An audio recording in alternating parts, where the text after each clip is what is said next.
நான் படித்து வியந்த 2 செய்திகள். கொய்யா மரத்திலிருந்து இறங்கு, நீ பார்க்கும் உலகம் அது அல்ல. நாம் எல்லோரும் ஏதோ ஒரு மரத்தின் மீது ஏறி நின்று இந்த உலகத்தை பார்த்துக் கொண்டிருக்கிறோம். அதுதான் இந்த உலகம் என்று நினைக்கிறோம். வசதியாக பழுத்து தொங்குகின்ற கொய்யா மரத்தில் ஏறி உட்கார்ந்து கொள்கிறோம். அதல்ல இந்த வாழ்க்கை என்கிறான் ரூமி. இன்னொரு செய்தியை சொல்லட்டுமா? கேள்விப்பட்டிருப்பீர்கள் என் பேச்சை நீங்கள் கேட்டிருந்தால்.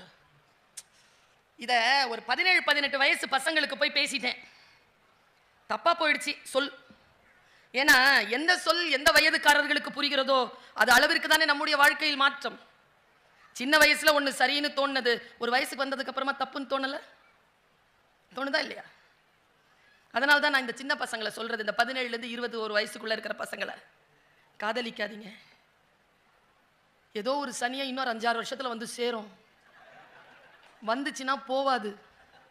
கேட்டு பாருங்க, போகுமா சார்? வந்ததுன்னா போவாது. வர்றதுக்குள்ள ஏன் அவசரப்படுற?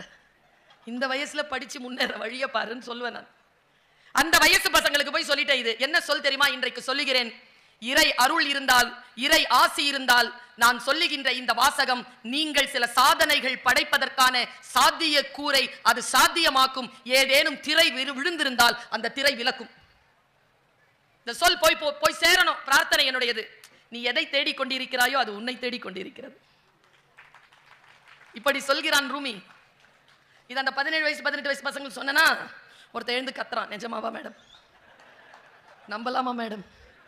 எல்லாரும் திட்டாங்களே மேடம், இவ்வளவு உறுதியா சொல்லி தரீங்களே மேடம்ங்கிறான். டேய் அது அல்லடா, மீது வைக்காதே.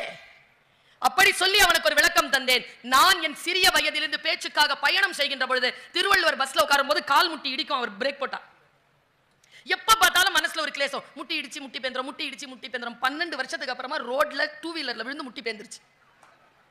நீ எதை தேடிக்கொண்டிருக்கிறாயோ அது உன்னை தேடிக்கொண்டிருக்கிறது. அது பயமாகட்டும், அது மரணமாகட்டும், அது காமமாகட்டும், அது காதலாகட்டும், அது கல்வியாகட்டும், அது செல்வாக்காகட்டும், அது பதவியாகட்டும், அது எது வேணாலும் ஆகட்டும், நீ எதை தேடுகிறாயோ அது உன்னை தேடுகிறது. தேடுதலில் கவனம். எதை தேடுகிறோமோ அது வந்து சேர்ந்து விடும் என்கின்ற கவனம் இருக்க வேண்டும் நமக்கு. எந்த உணர்வாக இருந்தாலும் அந்த உணர்வை நோக்கி நம்மை சரியாக செலுத்திக் கொள்ளுதல். நான் ஒரு செய்தியை சொல்றேங்க, ரொம்ப ஆச்சரியமான ஒரு செய்தி. நம்முடைய வாழ்க்கையில் நமக்கு சில வெற்றிகள் தாமதமாவதற்கு காரணம் அதுதான்.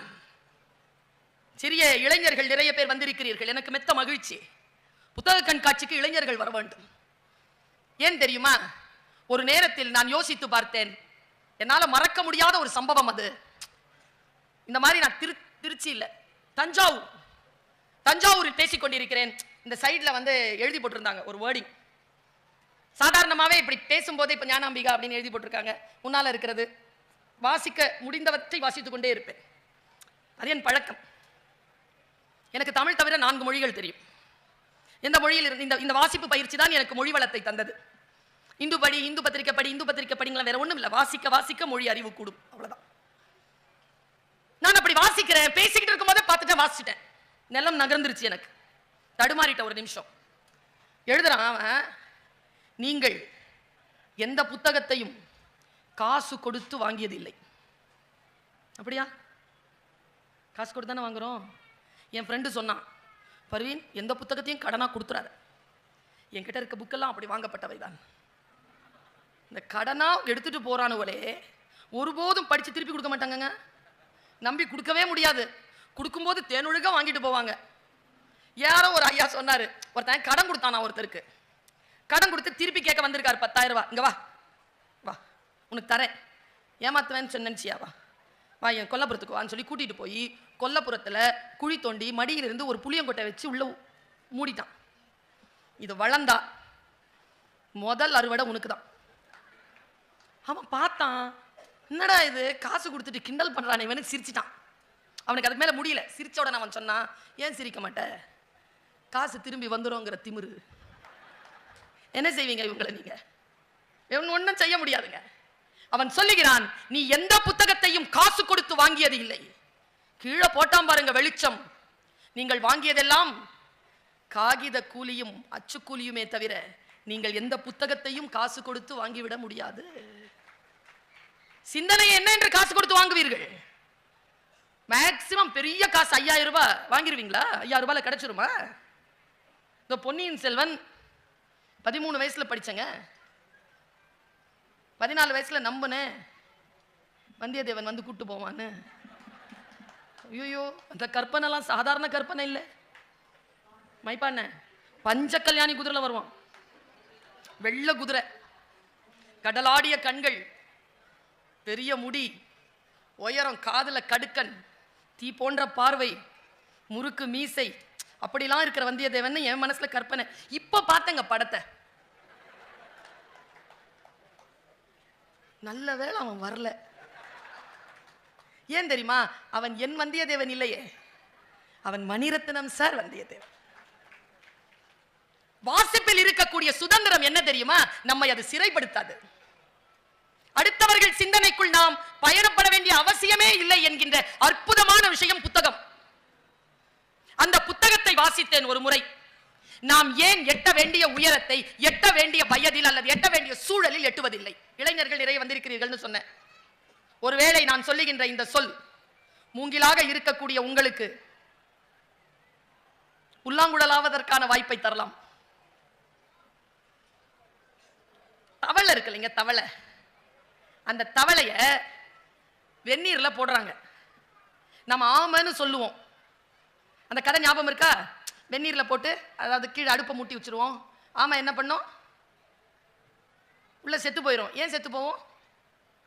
இதமா இருக்கு, இதமா இருக்குன்னு சொல்லி செத்து போவோம். நாம சொல்றோம்ல கதை. ஐரோப்பிய நாட்டில் இதை எப்படி சொல்றாங்க பாருங்க. அந்த தவளைய ஒரு தண்ணிக்குள்ள போட்டு நெருப்பு பத்த வச்சிடறாங்க. தவளை ஆய்வு பண்றாங்க. இது ஒரு டெசர்டேஷன், சப்மிட் பண்ணப்பட்ட டெசர்டேஷன் தியரி, ஃப்ராக் தியரின்னு படிச்சு எடுத்து போட்டு பாருங்க. ஃப்ராக் தியரி வந்துரும். என்ன தெரியுமா? அந்த சின்ன இந்த இளைஞர்களுக்கு சொல்லிக்கிறேன். அந்த தவளை என்ன செய்யுமா? கீழே பத்த வச்ச உடனே, அது கோல்ட் பிளட்டட் அனிமல், சூடு வந்த உடனே தன் உடம்பில் இருந்து எனர்ஜியை வெளிப்படுத்தி அந்த சூட்டை அது சமாளிக்கும். அதுக்கு ஆர்டிபிஷியல் ஹீட்ல இருக்கும்னு தெரியாது. அது இயற்கையா ஏதோ ஒன்று சூழல் நடக்குதுன்றதுனால அது அப்படியே சமாளிக்குமா. இதோ சமாளிச்சிடலாம், இதோ சமாளிச்சிடலாம், இதோ சமாளிச்சிடலான்னு ஹீட்டினுடைய பிரஷர் பாயிண்ட் அடிக்கும் பொழுது அதற்கு மேல் தாங்க முடியாது, செத்து போயிருவோம் அப்படிங்கிற சூழ்நிலை வருகின்ற பொழுது எகிரி குதிப்பதற்கு எனர்ஜி இல்லாம செத்து போயிருமா. ஏன்? சூழலை சமாளிச்சுக்கலாம் சமாளிச்சுக்கலாம் சமாளிச்சுக்கலாம் என்று தள்ளி போட்டதனால் எல்லா எனர்ஜியும் வீணாகி தள்ளி போட முடியாத சூழ்நிலையில் தப்பிப்பதற்கு எனர்ஜி இல்லாமல் செத்து போகின்ற தவளை போல் இருக்கக்கூடியவர்கள் சாதனை படைப்பதில்லை, சாதனைகளை சந்திப்பதில்லை. ரியாக்ட் பண்ணுங்க, திங்க் பண்ணுங்க, உடனடியா பேசுங்க, உடனடி ஸ்பீக் அவுட், ஸ்பீக் அப். பிடிக்கலையா பிடிக்கல, பிடிக்குதா பிடிக்குது, just don't say no when you want to say yes. சாதனையாளர்களுடைய ஸ்ட்ராட்டஜி இதெல்லாம். பல பேர் நாம என்ன செய்யறோம்னா, நம்முடைய வாழ்க்கையில் நாம் சந்திக்கக்கூடிய சில சிந்தனைகளோடு நின்று போகிறோம். அதனால் தான் இந்த புத்தகங்கள் காலச்சூழல் காரணமாக அல்லது தன்னுடைய மனநிலை கட்டுப்படுத்த முடியாத சூழ்நிலை காரணமாக, புறச்சூழலோ அகச்சூழலோ காரணமாக குற்றம் இழைக்கக்கூடிய சூழலில் சிக்கிக் கொண்டவர்கள் சிறை தண்டனை அனுபவிக்கிறார்கள். எங்க ஐயா தோழர் தியாகு சொல்வர், சிறைக்கு போவதே தண்டனையே தவிர தண்டனை பெறுவதற்காக சிறைக்கு போவதில்லை. சிறைக்கு போறதே தண்டனையாத்தான். உற்றார் உறவினர்களிடம் இருந்து, அன்றாட வாழ்க்கையில் இருந்து, நண்பர்களிடம் இருந்து, உலகத்தில் இருந்து உன்னை தனிமைப்படுத்துகின்ற ஒரு விஷயம் தான் சிறை. அது உள்ள போய் எந்த ஒரு தண்டனை அனுபவிக்க வேண்டிய அவசியம் கிடையாது, அதுவே தண்டனை தான் என்று சொல்லுவார் தோழர் தியாகு. இன்றைக்கு நம்மோடு வசித்தவர்கள் கால சூழ்நிலை காரணமாக, அகம் புறம் காரணமாக சிறையில் இருக்கிறார். அவர்கள் தன்னுடைய வாழ்க்கையை வெளிச்சமாக்குவதற்காக, தான் செய்த சில விஷயங்களை நின்று நிதானிப்பதற்காக அவர்களுக்கு சில சூழல் தேவைப்படுகிறது என்றால், பெரியவர்கள் எல்லாம் சூடி முடிவெடுத்திருக்கிறார்கள், சிறை கைதிகளுக்கு நல்ல புத்தகங்களை கொடுப்போம்.